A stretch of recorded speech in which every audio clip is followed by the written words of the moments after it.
한 해가는 밝은 길이 4권 58번째 시간입니다. 22년 7월 18일 임준사님이 꾼 꿈.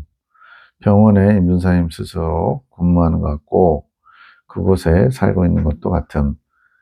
내 이불을 세탁하려고 카트 같은 그런 것을 싣고 세탁실로 가져가려고 엘리베이터 앞으로 가지고 감. 그때 시교에 어떤 자매 엄마 같기도 하고 그 자매 같기도 한 분이 보임. 이불이 좋아 보인다고 하셔서 좋다고 내가 아끼는 것이라고 하자 양모 이불 같다고 말함. 내가 양모가 맞다고 하고 양모는 수입품일 텐데 그러길래 그것도 맞다고 수입품이라고 대화하면서 그분이 좋은 거구나 라고 생각함. 그때 급히 병원 안쪽에 있던 전화기가 울리는 것 같아서 급하게 데스크에 갔다가 금방 돌아왔는데 이불도 그 자매 또는 엄마도 없어짐. 내가 이불을 이리저리 찾아보지만 사람도 이불을 실은 카트도 보이지 않음. 그것이 6층인데 엘리베이터가 막 내려가는 게 보임. 내가 계단을 뛰어내려가면 1층에 도착할 때쯤 도착할 수 있을 것 같아서 3층 정도 내려간 다음에 뛰어내려감. 이미 사라졌고 세탁실에도 탕비실 같은 곳을 찾아봐도 그 이불의 흔적은 발견되지 않음. 안타까워함. 박지사님 해석합니다. 이불을 빨러 가는 것은 침실을 단장하는 것을 상징. 그 과정에서 한 성도와 대화하는 것은 그 침실의 단장의 가치를 알아보는 성도와의 대화. 그래서 이 침실 단장은 예수님이 내 안에 심령에 들어오셔서 주님과 내가 함께 평강과 사랑을 나누는 그런 사랑의 침실을 말하는 겁니다. 아가서를 생각하면 이해가 되겠죠. 생명의 합일, 어린 양의 신부 단장, 이것을 의미하는 거죠. 그 대화를 통해 단장의 가치, 귀한 것을 그 성도님이 알게 되는 거. 이불이 되게 좋다고, 양모, 수입품이고 뭐 어쩌고 하는 얘기 있었죠.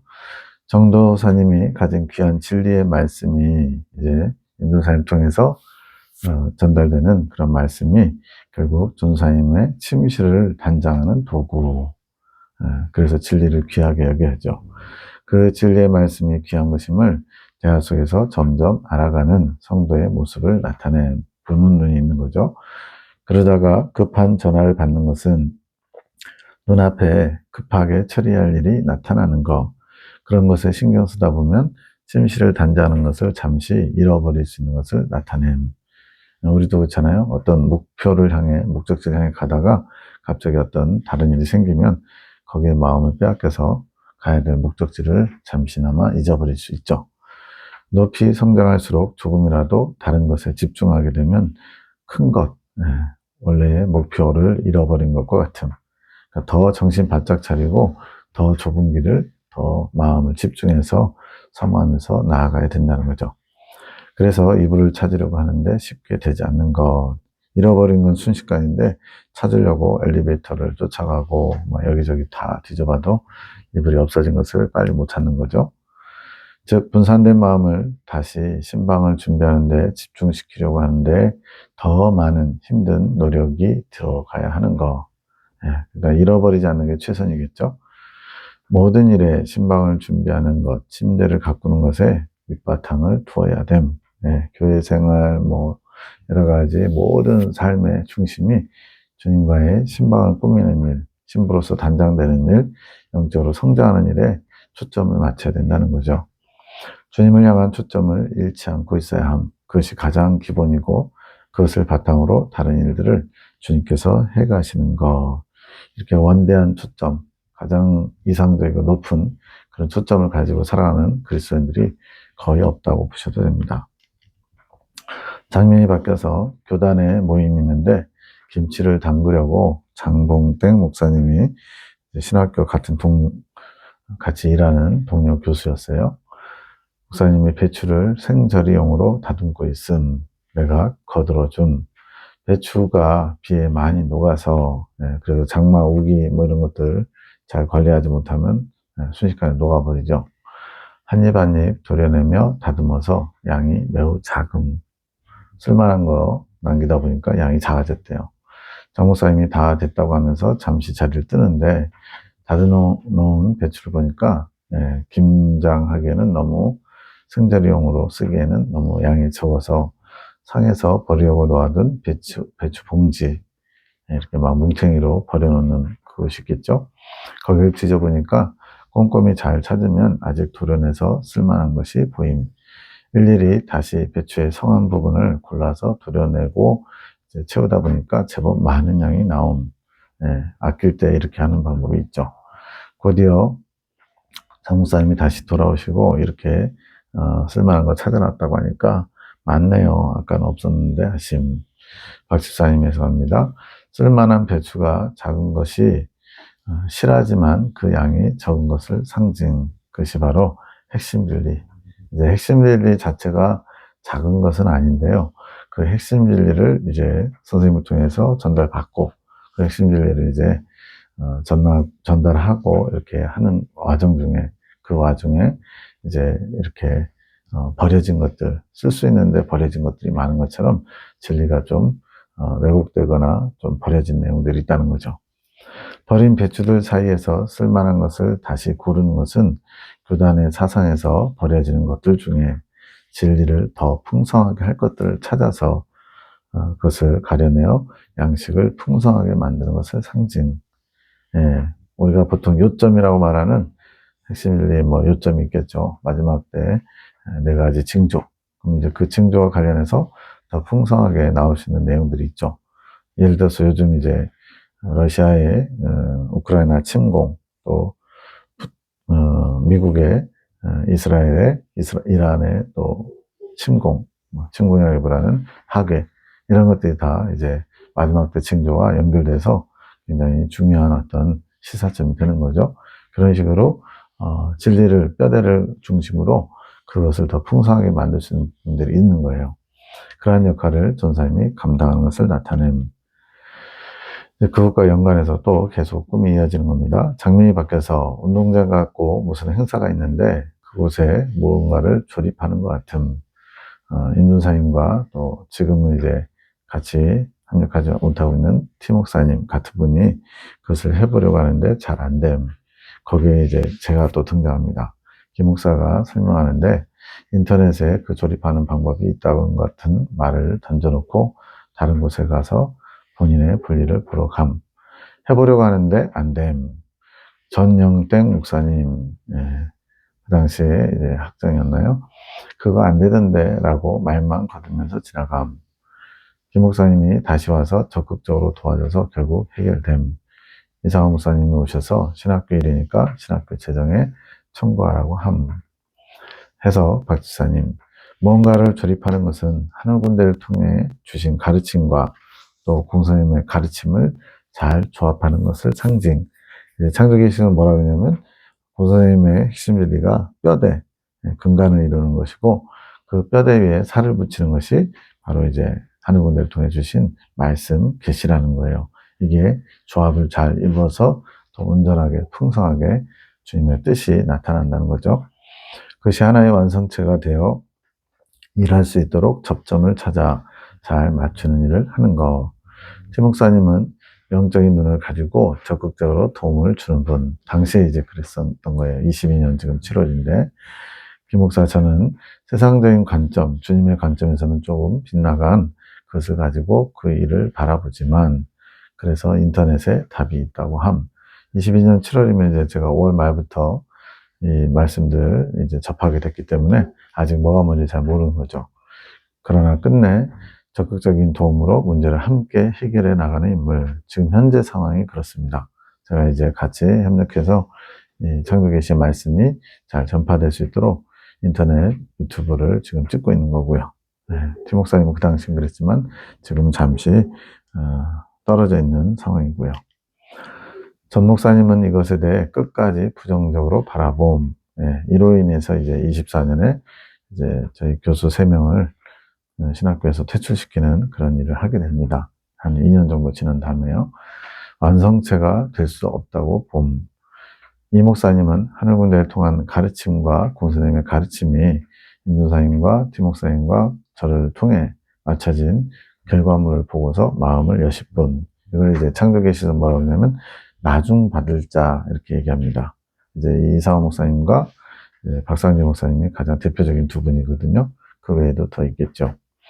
그래서 신학교에 소속된 일이라 신학교에 재정을 청구하라고 비용을 청구하라고 받아들이시는 모습으로 나타나죠. 장면이 또 바뀌어서 운동장인데 경기를 관람하는지 옆으로 쭉 줄지어 앉아 있는데 임준사님 옆에 제가 앉아서 뭔가를 설명하고 있고 그 옆에 저희 어머니가 앉으셨대요.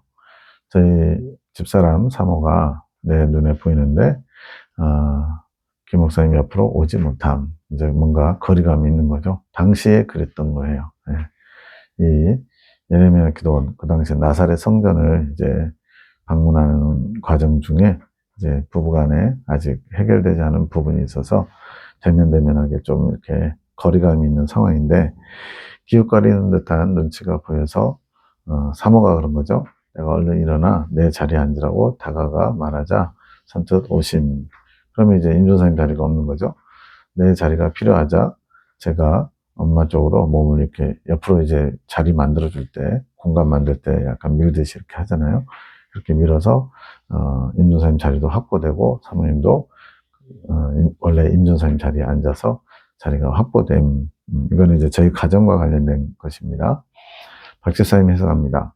시어머니, 김 목사님의 사모님과 시어머니의 관계를 지금 나타낸 건데, 김 목사님께 적극적으로 다가가지 못하게 하는 어떠한 부분, 집사람이 저한테 적극적으로 다가가지 못하도록 그것이 이렇게 방해의 자리에 시어머니가 있는 것처럼, 실제적으로도 이제 시어머니와의 거리감이 있었죠. 지금은 이제 주님의 은혜로 다 회복되고, 서로 이제 마음을 열고 잘 영적으로 함께 하고 있습니다.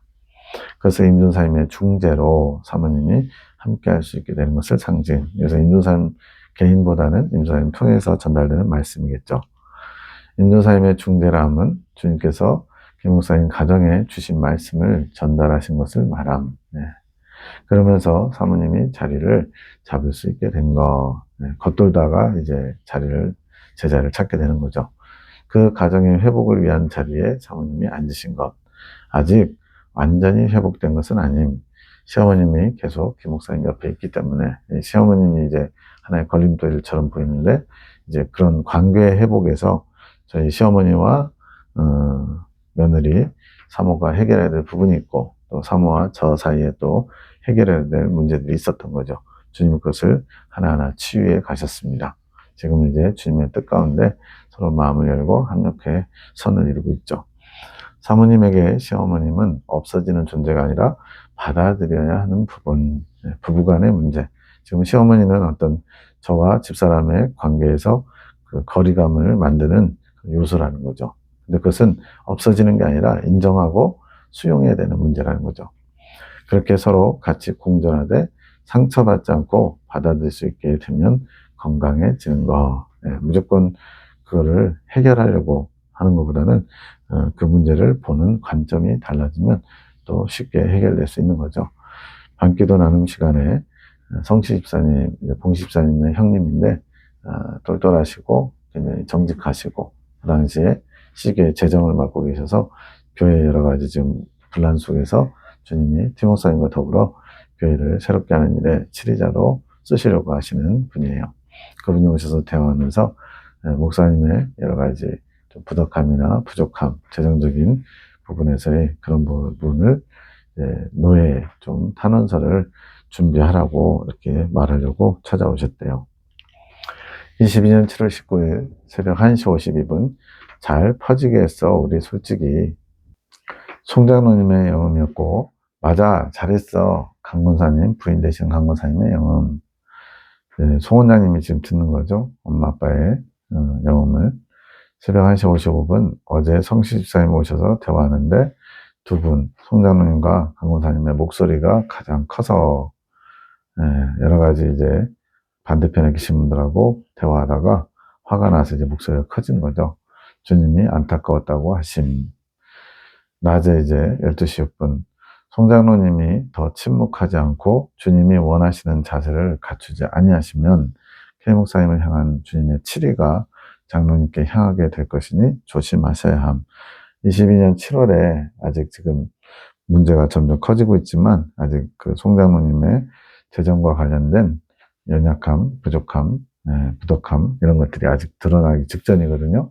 그런데 지금 말조심, 침묵 이거를 계속 주님이 경고하시는데 이때 송장로님이 좀 가볍게 들으신 것 같아요. 그래가지고 결국은 계속 그 입으로 주님 앞에 마땅치 않은 그런 모습을 보이시면서 결국은 칠의 칼이 목사님보다 장로님에게 먼저 돌아오게 되는 결과를 초래하고 맙니다.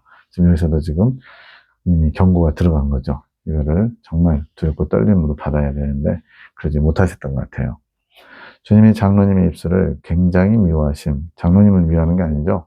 그 입술, 악을 담는 입술로 사용되는 그것을 미워하신대요. 입술을 통해 더 이상 주님의 화를 부르지 말라고 하심, 주님의 진노를 부르는 입술, 얼마나 두렵고 떨림을 받아야겠어요. 아직 본인이 얼마나 큰 실수를 했는지 모르고 있으니 주님의 답답함, 나의 나의 옳음을 지금 계속 주장하고 계신 거죠. 침묵을 너의 지혜로 삼아라 말씀하신, 아무래도 이제 따님을 통해서 이렇게 메시지를 주셔도 아직 주님의 말씀으로 100% 신뢰하면서 두렵고 떨림으로 받지는 못하신 것 같아요. 침묵을 너의 지혜로 삼아라. 언제 어디서든 누구에게나 주님께서 저울로 달아보실 것이라 하심. 정한 분량이 되면 본인에게 돌아갈 것이라 하심. 메네메네 되게 우바르신, 다니엘서에 나오는 주님의 저울에 달아서 부족함이 되면 이제 징계, 치리가 떨어지겠죠. 말 한마디, 단어 하나, 입술을 열 때마다 두렵고 떨림으로 그것을 조심해야 된다고 말씀하심. 이렇게 하지 않으면 장로님의 입술이 주님의 입술로 변화하기 어렵다고 하심. 이것이 주님의 사랑이고 장로님에게 주님이 베푸시는 합당한 방법이라고 하심. 이렇게라도 주님이 강하게 그 입술을 단속하게끔 하시는 게 주님의 사랑이고 방법이라는 거죠. 마음에 두렵고 떨림으로 새겨 넣어라. 이 말이 선포되었으니 바로 이행된다고 하심. 이 주님이 이렇게 직접적으로 경고하신 것을 두려워했어야 되는데 그게 안 된 것 같아요. 어제 성십상에 오셨을 때의 태도를 보시고 주님이 결정하신 거, 계속 나의 옳음과 나의 주장을 계속 내세워봐요. 목소리도 커지고. K 목사님을 내보낼 생각은 조금도 갖고 있지 마라. 아마 그런 쪽으로 계속 이제 오래된 또 창립 멤버 이런 지위를 가지고 목사님이 도저히 안 되겠다, 내보내야 되겠다 이런 식으로 하셨나 봐요. 그럴 자격이 없다 하심. 주님의 교회, 주님께서 그렇게 마음 먹었으면 그래야 되지만 그렇지 않으면 나의 의를 가지고 하려고 하는 것 때문에 주님 앞에 큰 범죄가 되는 거죠. 모든 것이 너의 탓이다. 그러므로 스스로 모든 것이 나의 탓이다라고 진심으로 알 때까지 자신을 돌아보며 기도하라 하심. 이걸 진심으로 주님의 말씀으로 받았더라면 아마 지금 많이 달라졌겠죠. 강문사님에게 내조를 받으라 하심. 강문사님에게 장로님을 위해 기도하라고 하시면서 주님께 받아 장로님께 알려드리라 하심. 이것이 내조. 강문사님의 생각을 말하지 말고 기도해서 주님의 뜻과 마음을 전달해 주라고 하심. 강문사님이 이제 주님의 메시지를 받을 수 있거든요. 환상도 영음도 다 열어주셔서. 근데 강문사님도 그 일을 잘 감당하시지는 못한 것 같아요. 송장님보다는 낫지만.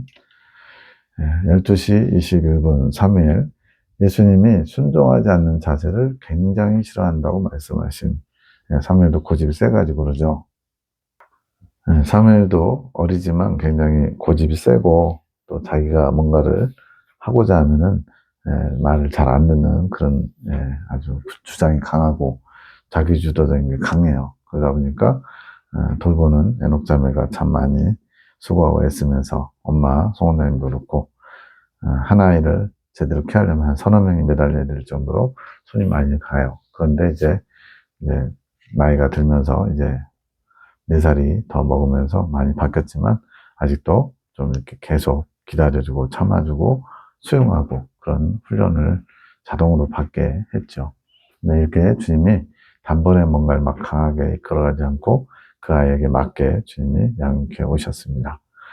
12시 57분 내 주의 보혈을 찬양 주시면서 하늘군대와 사랑의 사도 단톡방에 공유하라고 하셔서 공유하는데 주님 말씀해 주셨대요.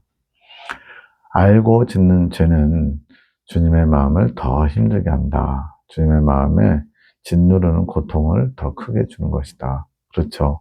몰라서 그런 거야. 뭐 그냥 어느 정도 정상적이 되지만 고의로 한 거는 세상 형법에서도 더 형벌이 크거든요. 우리가 알면서 주님께서 알려주셔서 이제 하는 군데 사랑의 사도들이 알면서도 짓는 죄가 지금 현재 장로님과 강무사님이 좀 주님의 뜻에 온전히 순종하지 못하는 부분들이 있는 거죠. 그들 성도님들과 목사님이 모르고 한 것, 소경이게 모르고 짓는 죄들과 비교했을 때 그 죄들보다 더 주님의 마음이 심히 고통스럽겠죠. 네. 양쪽이 다 문제가 있는 겁니다. 근데 더 큰 문제는 주님의 마음을 알려줬는데도 순종하지 않으므로 죄를 짓는 것이죠. 함께 참여하시며 마음으로 주님의 마음을 묵상하시며 기도하시면 좋겠습니다. 우리도 마찬가지죠. 정말 주님의 뜻을 안다 하면서 주님의 뜻대로 살지 않고 내 마음대로 살 때 주님은 더 그런 자녀들을 보면서 아파하시겠죠.